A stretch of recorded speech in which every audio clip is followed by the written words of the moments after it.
Yo guys, I hope everyone is fine. আজকের video super duper important, specially for those people যারা ইংরেজির একদম শুরুতে শুরু করতে চাচ্ছে এবং তারা জানে না যে কিভাবে শুরু করতে হবে। তো একদম আমি ধরে নেব যে আপনি totally a new student who wants to learn English. তো আপনার প্রথম 7 দিন আপনার জন্য কোন বিষয় ইম্পর্টেন্ট? তো এখানে আমি 3টা বিষয় নিয়ে কথা বলবো।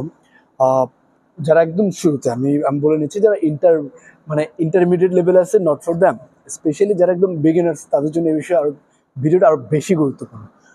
তো আমি যে 3টা বিষয় নিয়ে কথা বলবো, প্রথমটা হচ্ছে যে প্রোনাউন্স, তারপর সেকেন্ডটা হচ্ছে যে বেসিক ভার্বস, থার্ড হচ্ছে টেন্স।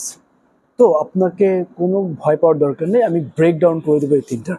ব্রেকডাউন মানে হচ্ছে যে কোনো বড় বিষয়ের একদম ইম্পর্টেন্স পার্টগুলো তুলে ধরা। তো ফার্স্ট হচ্ছে প্রোনাউন্স। তো আপনি যখন ইংরেজি শুরু করতে যাবেন, আমরা মূলত জানি না যে কীভাবে শুরু করবো, কোথা থেকে শুরু করলে ভালো হয়, একটা সঠিক গাইডলাইন পাই না। তো কেউ ওইখান থেকে কেউ ওইখান থেকে। তো আমি যেই গাইডলাইনটা দেবো, সে প্রথম 7 দিন আপনার প্রথম কাজ হচ্ছে প্রোনাউন্স শেখা, প্রোনাউন্স ক্লিয়ার করা। And what are pronounce? Pronounce হচ্ছে যে আমরা যে কাউকে কোনো নাম ধরে উল্লেখ করি, বা প্রপার নাউন না, মানে আমাদের নাইম শারি এই নাম না, বাট আমরা বলি না তুমি, তোমার, আমরা, এগুলো যখন বলি এগুলো হলো প্রোনাউন্স। সেটা হচ্ছে যে you, I, his, her, them, they. So এইগুলো প্রোনাউন্স, এগুলো যতগুলো প্রোনাউন্স আছে আপনাকে এই প্রোনাউন্সগুলো শিখতে হবে এবং তার মানে বুঝতে হবে। ঠিক আছে? তো আমি প্রোনাউন্সগুলো ক্লিয়ারলি দিয়ে দেবো কোনগুলো প্রোনাউন্স। ফার্স্টে আপনার এটা ক্লিয়ার করতে হবে। সেকেন্ড থিং হচ্ছে যে আপনাকে বেসিক ভার্বস জানতে হবে। তো বেসিক ভার্বস শুনলে আপনাকে আতঙ্কিত হওয়ার দরকার নেই। ভার্বস বেসিকগুলো শিখলে আপনার কী হবে, সেন্টেন্স বানাতে ইজি হবে। তো যারা প্রথম বিগিনার্স তাদের জন্য সেন্টেন্স যদি একটা বলতে পারেন, আপনার কনফিডেন্স বুস্ট আপ হবে। And you need to boost up your confidence, that's the most important thing you can do in initial stage.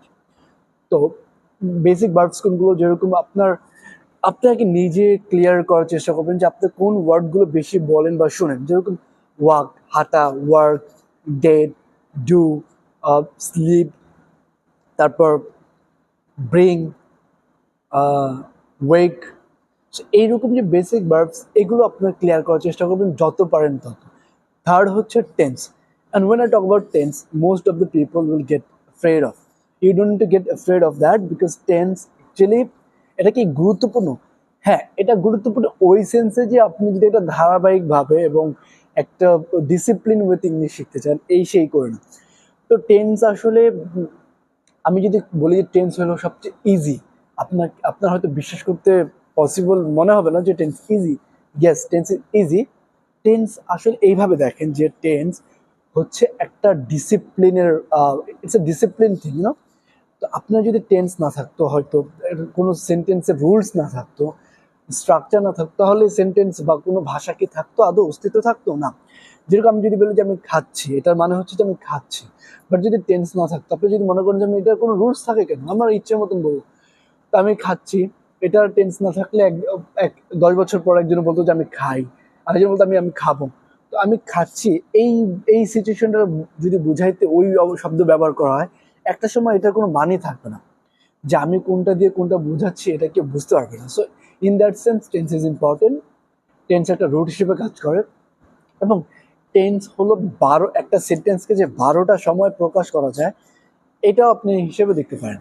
এবং টেন্সের 12টা এক্সাম্পল যদি আপনি মুখস্থ রাখেন বা মনে রাখেন, আপনার টেন্সের আর কোনো প্রবলেম নেই। যেরকম I eat rice, I am eating rice, এরকম যদি আপনার আই ইট রাইস এটা যদি মনে রাখেন, তারপর আই মানে সাবজেক্ট, ইট মানে ভার্ব, রাইস মানে object, I plus subject plus object, present indifferent tense, এইভাবে আমি মনে রাখছি। তো এই টেন্সটা যদি আপনি আস্তে আস্তে মনে রাখেন যে আমি যে খাই, এই এটা টেন্স বাদ। আপনি এখন আপনাকে বন্ধু জিজ্ঞেস করছে তুই কি করিস, আপনি বলতেছেন আমি খাচ্ছি। তো এই খাচ্ছি রে ইংলিশে কিভাবে বলে? তো এটা ক্লিয়ার করুন। তো এটারে বলে যে I am eating rice, I am having dinner, no. So এই জন্য টেন্সটা আর কি, এটার একটা অনুবাদ। হ্যাঁ, টেন্সটা মূলত কোনো রুলস না, টেন্সটা হচ্ছে একটা অনুবাদ। তো অনুবাদ হিসেবে নেন। তো আমি যে খাচ্ছি এটা বলতে হয় আই এম ইটিং রাইস। তুই কি করিস? আমি হাঁটি, আই এম ওয়াকিং। তুই এই 10টার দিকে কি করিস সবসময়? 10টা থেকে আই স্লিপ, আমি ঘুমাই। সো এইভাবে আর কি টেন্সটা কাজ করে। তো আমি তিনটা কি বিষয় বললাম, প্রোনাউন্স, সেকেন্ড হচ্ছে বেসিক ভার্বস, থার্ড হচ্ছে টেন্স। এবং টেন্স নিয়ে কোনো কোয়েশ্চেন থাকলে বা কোনো কিছু জানা থাকলে আমাকে জানাবেন অবশ্যই। And to you guys, make sure to subscribe. I have all the videos in my bucket list, so I'll upload them in time.